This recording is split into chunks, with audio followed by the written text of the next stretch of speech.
Hello student, मैं HM दैया स्वागत करता हूं आपके अपने चैनल एचएम क्लासेस पे। आज की वीडियो में हम बात करेंगे जो अपना फाइनल डिस्कशन होने वाला है क्लास 12th के लिए जो मैथ का, कि कौन से टॉपिक से कौन से क्वेश्चन बन सकते हैं और अपने को किस टाइप का करना है। फाइनल रिव्यू है, आपको जितना पढ़ना था आपने पढ़ लिया, अब आपको उन्हीं क्वेश्चन को या उन्हीं टाइप की प्रैक्टिस करनी है जो मैं आपको इस वीडियो में बता रहा हूं। तो लेट्स बी स्टार्ट। जो अपना चैप्टर फर्स्ट है रिलेशन एंड फंक्शन, उसके अंदर आपको क्या अब स्टडी करनी है। उसके अंदर आपको सबसे पहले जो रिलेशन है, रिलेशन के अंदर आपको तीनों रिलेशन के बारे में पढ़ना है, रिफ्लेक्सिव, सिमेट्रिक और ट्रांजैक्टिव। एक क्वेश्चन आने के पूरे चांसेस है 3 या 4 मार्क्स में इसी से ही आ सकता है, या इसमें ना होके फिर अगर फंक्शन से पूछेगा तो वो आपसे पूछेगा कि आपको प्रूफ करके बताना है कि वो एक 1-1 फंक्शन होगा या ऑन-टू भी होगा। तो आपको रिलेशन एंड फंक्शन में ओनली इन्हीं चीज को अब डिस्कस करना है। जो आप अपना फाइनल सिलेबस रिव्यू करोगे तो इनवर्स ट्रिग्नोमेट्री से जो क्वेश्चन अपने को देखने को मिलेंगे वो क्या होंगे, आपको फर्स्ट ऑफ ऑल तो पता होना चाहिए प्रिंसिपल वैल्यूज का।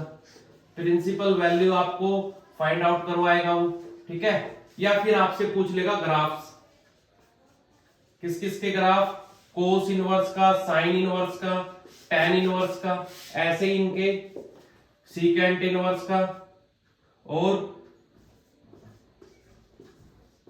कोसिकेंट इनवर्स का एंड कोट इनवर्स का। इनके आपको ग्राफ भी, बट इनके चांसेस फिर भी थोड़े से कम है, लेकिन ये क्वेश्चन तो आपका डेफिनेट आएगा ही आएगा। प्रिंसिपल वैल्यू फाइंड आउट करवाएगा 2 मार्क्स का। जो सेक्शन बी होगा तुम लोगों का, जो स्टार्टिंग ही होगा, उसका जो फर्स्ट क्वेश्चन होगा वो अपने पास प्रिंसिपल वैल्यू से ही फाइंड आउट करवाएगा, ठीक है। देखो, जो अपना चैप्टर 3 है मैट्रिक्स, उससे आपको कैसे क्वेश्चन, एक तो 1 मार्क्स में क्वेश्चन आएगा जिसके अंदर आपको इनकी प्रॉपर्टी पता होनी चाहिए कि इक्वल मैट्रिक्स, 2 मैट्रिक्स इक्वल करके आपको दे देगा और एक्स या वाई जेड किसी की वैल्यू पूछ लेगा। या फिर इसी से आपसे पूछ सकता है सिमेट्रिक्स, पूछ सकता है सिमेट्रिक्स है मैट्रिक्स तो किसी एक वैल्यू पूछ लेगा, या स्क्यू सिमेट्रिक्स पूछ लेगा, स्क्यू सिमेट्रिक्स पूछ लेगा। तो ये तो आपका मैट्रिक्स से जो 1 नंबर का क्वेश्चन है वो बनता है। उसके बाद देखो कैसी टाइप बनती है आपके पास, या आपके स्क्यू सिमेट्रिक्स पूछ लेगा। उसके बाद जो आपकी 2 या 3 मार्क्स के लिए जो टाइप बनती है वो कैसी बनेगी, जैसे कि मेरे पास एक मैट्रिक्स दे दी, ठीक है, 5 में भी बोल सकता है ये क्वेश्चन कि मैंने एक मैट्रिक्स लिख ली 3 2 1 और 1 0 1, एक मैट्रिक्स लिख ली और मैंने कह दिया आपको कि इफ अगर a स्क्वायर माइनस का 3a प्लस का 5i इज इक्वल टू 0 है, तो फाइंड क्या करना है आपको, फाइंड a इनवर्स। इस वाली टाइप को भी वो पूछ सकते हैं। और ऐसे क्वेश्चन में आपको क्या करना है, बस थोड़ी सी प्रॉपर्टी का यूज करना है। कैसे करोगे, जैसे कि मेरे पास ऐसा है a square minus 3a plus का 5i इज इक्वल टू 0 है, क्या करोगे, बोथ साइड a इनवर्स से मल्टीप्लाई करवाओगे तो ये भी a इनवर्स से मल्टीप्लाई होगा, ये भी a इनवर्स से होगा और ये भी a इनवर्स से होगा इज इक्वल टू 0। और a इनवर्स a स्क्वायर को लिख सकता हूं a मल्टीप्लाई में a minus a into a inverse की वैल्यू होती है i, तो 3i। और जब a इनवर्स को आइडेंटिकल मैट्रिक्स से मल्टीप्लाई करवाओगे तो a इनवर्स ही आएगा आपके पास। ये भी i हो गया, i इंटू में a माइनस का 3i प्लस का 5a inverse is equal to 0। और इसको मैं सिंप्लीफाई करूंगा तो 5a inverse is equal to minus का उस तरफ जाके प्लस हो गया, और a के आइडेंटिकल मैट्रिक्स से मल्टीप्लाई करवाऊंगा तो ये होगा। ऐसी कंडीशन में आपको इस टाइप के क्वेश्चन भी आपको करने हैं। उसके बाद जो अपना चैप्टर 4 है डिटरमिनेंट, चैप्टर 4 जो आपके पास चैप्टर 4 है वो आपके पास जिसका नाम है डिटरमिनेंट, उसके अंदर आपको क्या करना है, एक तो डिटरमिनेंट्स की प्रॉपर्टी 1 मार्क्स का क्वेश्चन डेफिनेट है, जैसे कि मेरे पास कह देता है if determinant a is equal to 5 and a is 2/2 matrix, मतलब कुछ भी दे सकता है ऑर्डर तो मैट्रिक्स का। देन आपसे फाइंड आउट करवा ले, देन आपसे क्या फाइंड आउट करवा ले कि भाई k इंटू डिटरमिनेंट a क्या होगा, या k की जगह मैं लिख देता हूं 3 इंटू डिटरमिनेंट a क्या होगा। एक तो ऐसी टाइप के आपको करना है। दूसरा जो ऐसे ही एडजॉइंट में प्रॉपर्टीज होती है वो वाले क्वेश्चन करना है। दूसरा इसमें जो इंपोर्टेंट आने के चांसेस है वो क्या है, एरिया ऑफ ट्रायंगल, या जो कोलिनियर वाले क्वेश्चन थे वो उस बेस के भी आपको करने हैं। एरिया ऑफ ट्रायंगल का फॉर्मूला क्या था, 1/2 x1 y1 1 x2 y2 1 और x3 y3 और 1, ठीक है। ये वाली टाइप आपको रीड करनी है। जो चैप्टर 5 है, डेफिनेट 5 मार्क्स का एक क्वेश्चन आएगा, उसके बारे में अब डिस्कस करते हैं। जो चैप्टर 5 है बहुत इंपॉर्टेंट है, 5 मार्क्स का क्वेश्चन कंपलसरी इससे आएगा ही आएगा। तो किस टाइप का वो क्वेश्चन आएगा, आपको जो मैट्रिक्स मेथड से क्वेश्चन सोल्व आउट करने वाले होते हैं, मैट्रिक्स मेथड से आपको एक्स वाई जेड की वैल्यू निकालने वाले क्वेश्चन है वो आएंगे। जैसे कि एक इक्वेशन दे दी, एक्स प्लस वाई माइनस का जेड की वैल्यू 1 है, एक्स प्लस 2y प्लस का जेड की वैल्यू आपके पास 2 है, and x minus y plus z की वैल्यू आपके पास 0 है, और वो आपको बोलेगा find the value of x and y and z by using matrix method. तो ऐसे क्वेश्चन को क्या करते थे कि आप एक मैट्रिक्स बनाते थे, ए क्या होती थी, जो इनके साथ मल्टीप्लाई होंगे, तो 1 1 माइनस का 1 1 2 1, उसके बाद 1 माइनस का 1 और 1। फिर एक मैं लेता था बी क्या होगा, जो मेरा इक्वल के इस तरफ है, कितना हो गया 1 2 और 0, और एक मैं बनाता था एक्स वाई एंड जेड इनके वेरिएबल का। उसके बाद आपको क्या देखना होता था, सबसे पहले आप डिटर्मिनेंट ए निकालते थे, और अगर ये 0 के बराबर नहीं आता था तो आप बोलोगे इनवर्स इज एग्जिस्ट, और ए इनवर्स अगर एग्जिस्ट करेगा तो अपने पास कंडीशन होती थी कि x is equal to a inverse into b, और फिर इनका फॉर्मूला लगा के आपको क्वेश्चन को क्या करना है, सोल्व आउट करना है। तो ये वाली टाइप तो आपको डेफिनेट करनी है, 5 मार्क्स में आएगी। चैप्टर 6 के बारे में बात करते हैं, जो अपने पास क्या है, डेरिवेटिव एंड कॉन्टिन्यूअस के बारे में है। उसके अंदर आपके पास देखो, एक तो 1 मार्क्स का चैप्टर जो 6 है, उसमें एक 1 मार्क्स का तो आपका बनेगा ही बनेगा। क्या बनेगा, जिसके अंदर अपने को एक फंक्शन दे देगा, जैसे मैंने कह दिया एफ एक्स मेरे पास एक फंक्शन है और इसकी वैल्यू है 1 माइनस एक्स, यहाँ पे एक्स बराबर नहीं है 0 के, और दूसरी कंडीशन है के और एक्स बराबर है 0 पे, और क्वेश्चन बोल देता है कि फंक्शन कॉन्टिन्यूअस है, तो आपको के की वैल्यू फाइंड आउट करनी है। अब देखो कॉन्टिन्यूअस के लिए आपको क्राइटेरिया पता होना चाहिए, क्या होता है कॉन्टिन्यूअस के लिए, जो लेफ्ट हैंड लिमिट होती है ना वो बराबर होती है राइट हैंड लिमिट के, और वही बराबर होती है जो वैल्यू फंक्शन में रखने पर आएगी।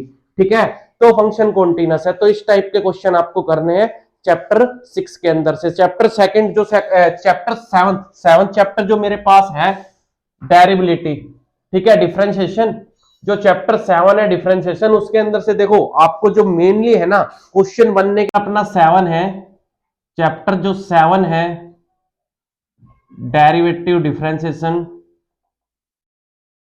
उसके अंदर देखो आपको क्या क्या करना है। डेरिवेटिव्स वैसे तो इंटीग्रेशन हो गया या डिफरेंशिएशन हो गया, इनकी आपको सारी टाइप्स ही आनी चाहिए, फिर भी जो एग्जाम के पॉइंट ऑफ व्यू से इंपॉर्टेंट है उसके अंदर एक तो आपको डबल डेरिवेटिव्स, डबल डेरिवेटिव्स का एक क्वेश्चन डेफिनेट आने के पूरे पूरे चांसेस है।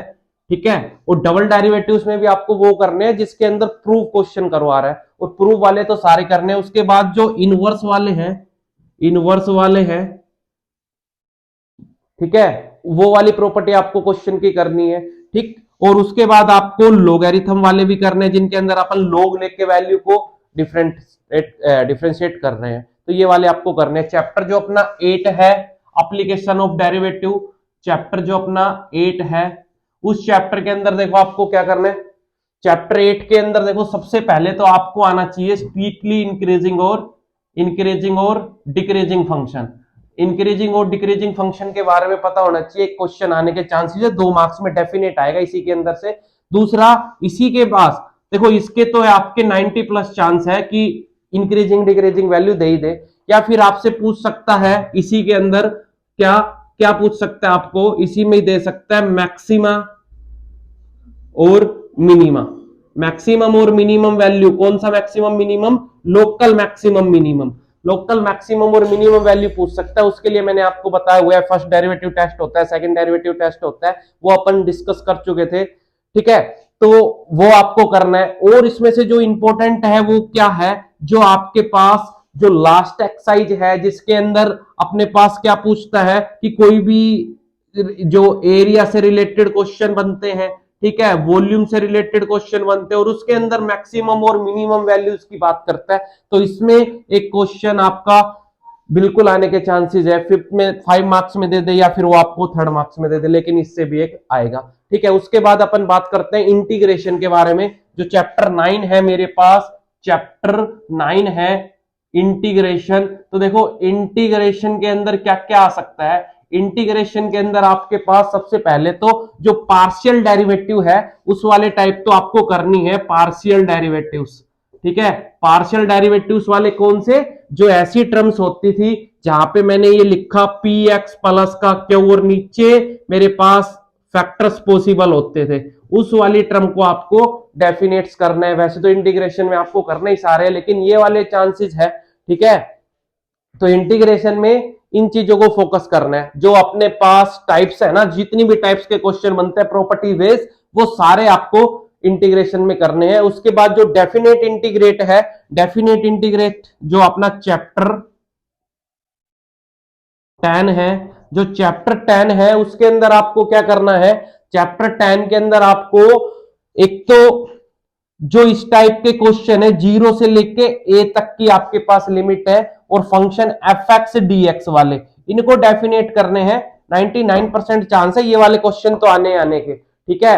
तो इस वाली चीज को तो आपको अच्छे से करना है। प्लस जो आपका 5 मार्क्स है, 5 मार्क्स के अंदर आपसे क्या पूछेगा, एरिया ऑफ बाउंडिंग रीजन।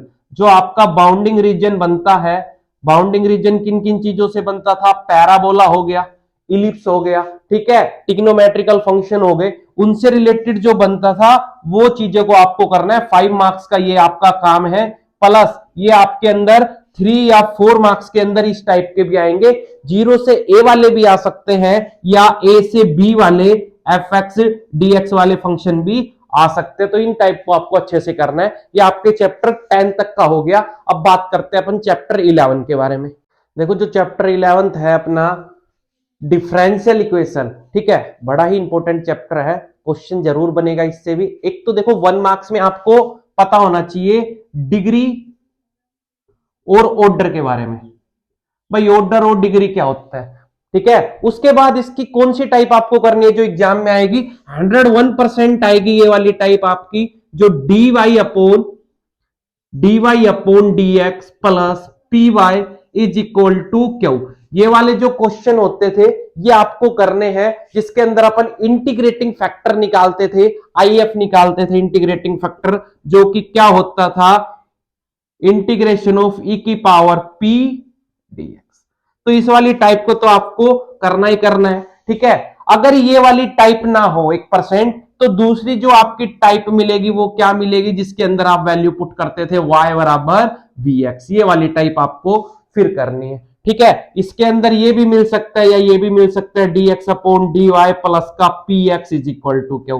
तो आपको इस ही वाली जो अपने पास क्वेश्चन बनते हैं उनकी ही प्रैक्टिस करनी है। उसके बाद जो अपने पास चैप्टर 12 है वेक्टर, वेक्टर के अंदर देखो आपको क्या क्या करना है। वेक्टर के अंदर एक तो आपके पास बनेगा क्वेश्चन डेफिनेट यूनिट वेक्टर का, पर बनेगा 1 मार्क्स में कि यूनिट वेक्टर पूछ ले, और यूनिट वेक्टर अगर मैं ए का निकाल रहा हूं तो इसी की डायरेक्शन अपोन में इसी का ही मैग्नीट्यूड होता है, ठीक है। एक तो यूनिट वेक्टर का सिंपल सा। दूसरा projection of vector, projection of vector, ठीक है, कि भाई प्रोजेक्शन पूछ ले वेक्टर का, तो प्रोजेक्शन का कैसे निकालते हैं। अगर मैं कह देता हूं ए ऑन बी है, तो आपको पता है क्या फॉर्मूला था, A dot B divide by mod of B, ठीक है। इसी के अंदर आपसे पूछ सकता है angle between two vectors, two vector, दो वेक्टर के बीच एंगल निकालना, तो क्या फॉर्मूला था, cos theta A dot B divide by magnitude of A और मैग्नीट्यूड ऑफ बी। तो ये आपको इस टाइप के इसमें से करने हैं, ठीक है। उसके बाद जो अपना 3D है, 3 डायमेंशनल चैप्टर जो आपका 13 है, इंपॉर्टेंट चैप्टर है 3D, 5 मार्क्स का तो एक क्वेश्चन आएगा ही आएगा, ठीक है। इसके अंदर आपको देखो जो 1 मार्क्स का जो इसमें बनेगा वो बनेगा डायरेक्शन रेशियो, डायरेक्शन रेशियो और डायरेक्शन कोसाइन, डायरेक्शन कोसाइन, ठीक है। डायरेक्शन रेशियो और डायरेक्शन कोसाइन आपको ये पता होना चाहिए। प्लस अब जो 5 मार्क्स में आएगा वो देखो क्या आएगा, एक तो आपको आना चाहिए फुट ऑफ परपेंडिकुलर, ठीक है। इसी के अंदर आपको आना चाहिए, इसी का ही पार्ट है इमेज, और मिलेगा ये क्वेश्चन आपको, इमेज आनी चाहिए उन पॉइंट्स की, या इसी में ही आपसे पूछ सकता है S D, shortest distance. But आएंगे इन दोनों में से एक चीज आपसे जरूर पूछेगा 5 मार्क्स की, ठीक है। तो ये चैप्टर अपना कौन सा हो गया, 13 हो गया। चैप्टर जो अपना 14 है एलपी, उसमें तो इन एक ही टाइप आपको करनी है। जो चैप्टर अपना 14 है, चैप्टर 14, उसके अंदर तो एक ही टाइप करनी है एलपी में, लीनियर प्रोग्रामिंग में। और वो कौन सी टाइप आपको करनी है कि जिसके अंदर अपने को मैक्सिमाइज या मिनिमाइज वैल्यू निकालनी पड़ती थी। मैक्सिमम या मिनिमम वैल्यूज आपको निकालनी पड़ेगी ग्राफिकल मेथड से सोल्व आउट करके। और उसके लिए बस ओनली वो ही एक्सरसाइज करनी है जो कि सिलेबस में, और 5 मार्क्स का वो भी कंपलसरी है, 5 या 3 में एक जरूर वो आपको डालेगा। ठीक है, जो लास्ट अपनी प्रोबेबिलिटी है इंपॉर्टेंट है, उसके बारे में और डिस्कस कर लेते हैं। देखो जो प्रोबेबिलिटी है, एक तो आपका क्वेश्चन इसके अंदर आएगा केस स्टडी में, केस स्टडी में से एक क्वेश्चन जरूर बनता है। और जितना मैंने एनालिसिस किया है कि जो मेरे पास रैंडम वेरिएबल होते हैं ना, रैंडम वेरिएबल कि एक कॉइन को मैंने 2 बार फेंका और आपसे पूछ लेता हूं कि हेड आने की प्रोबेबिलिटी बताओ, तो क्या क्या रैंडम वेरिएबल हो सकते हैं हेड आने की? भाई एक भी बार नहीं आएगा, एक बार आएगा या 2 बार आएगा। जो इस टाइप के क्वेश्चन है उसका केस स्टडी में आने के पूरे चांसेस है। दूसरा आपको कौन से करने जो इसमें इंपॉर्टेंट है, बेस थ्योरम। एक क्वेश्चन इससे भी आपको मिलेगा कि जो बेस थ्योरम है उससे आपको एक क्वेश्चन मिलेगा। ये थ्योरम आपको क्या कहती है कि किसी की भी प्रोबेबिलिटी तो हो चुकी, लेकिन आपको जो वो प्रोबेबिलिटी हुई है, वो प्रायिकता हुई है, वो आपको फर्स्ट केस के कंपेयर निकालनी है, सेकंड के या थर्ड के, वो प्रोबेबिलिटी के अंदर ये भी देगा। तो ये इंपॉर्टेंट है दोनों चीजें जो आपको चैप्टर 15 में करनी है। इसके बाद तो आपके नॉर्मली होते हैं इंडिपेंडेंट इवेंट वाले, सिंपल से क्वेश्चन है, वो तो आप इजीली कर लोगे। बट जो मोस्ट इंपॉर्टेंट है ये 2 टॉपिक है। तो ये कंप्लीट रिव्यू था जो क्लास 12th मैथ का था। आपको इसी के टाइप के फाइनली आपको क्वेश्चन की प्रैक्टिस करनी है, और आपका जो 99% है पेपर इन्हीं ही टॉपिक से आएगा। तो थैंक यू फॉर वॉचिंग।